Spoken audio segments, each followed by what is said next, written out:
சற்று முன் கிடைக்கப்பெற்ற மிக மிக முக்கியமான செய்தி ஒன்று வெளியாகி உள்ளது. திராவிட முன்னேற்ற கழகத்தின் எம்பி பதவி பறிபோகும் என்ற தகவல் தற்பொழுது கிடைக்கப்பெற்றுள்ளது.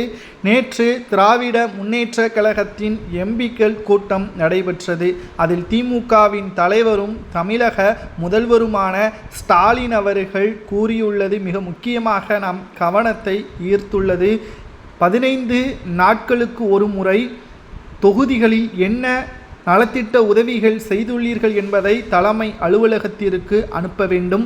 வாரத்திற்கு 5 நாட்கள் தொகுதிகளில் எம்பிக்கள் இருக்க வேண்டும். இதை செய்ய தவறினால் அவர்களது பதவி பறிபோகும் என்றும் கூறியுள்ளார்.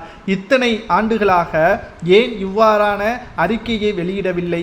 கடைசி 6 மாதத்தில் இவ்வாறு ஸ்டாலின் அவர்கள் செய்வதற்கு காரணம் எம்பிக்களின் பதவி பறிபோவதற்கு கிடையாது, ஸ்டாலின் பதவி பறிபோகிவிடும் என்ற அச்சத்தின் காரணமாகத்தான்.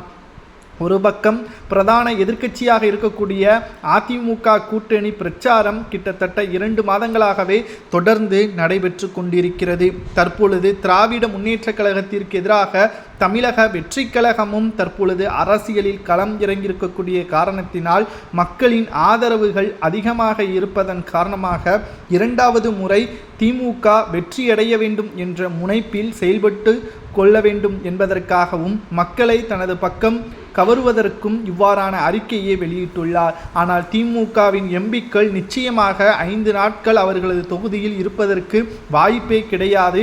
ஒவ்வொரு தொகுதிகளுக்கும் மத்திய அரசு ஒதுக்கீடு செய்த அந்த தொகை என்ன ஆனது என்பதை மக்கள் கேள்வி கேட்க ஆரம்பித்து விட்டார்கள். இனி திமுக நிச்சயமாக 2026 சட்டசபை தேர்தலில் வெற்றி அடையாது என்பதற்கு இதுவே மிக முக்கியமான காரணமாக பார்க்கப்படும். திராவிட முன்னேற்ற கழகத்தின் ஆட்சிக்கு இது மிகப்பெரிய ஒரு சிக்கலை ஏற்படுத்தும் என்பதை நம்மால் உறுதியாக கூற முடியும்.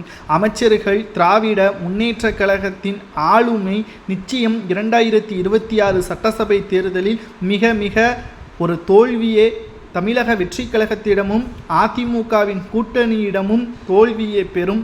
ஆட்சி அதிகாரத்தில் எதிர்க்கட்சி அந்தஸ்து கூட திமுக இருக்காது. இதனால்தான் திமுகவின் எம்பிக்களை பயமுறுத்தும் விதமாகவும் எம்பிக்கள் பதவி பறிக்கப்படும் என்பதை ஸ்டாலின் அவர்கள் தெரிவித்துள்ளது சரியா தவறா என்பதை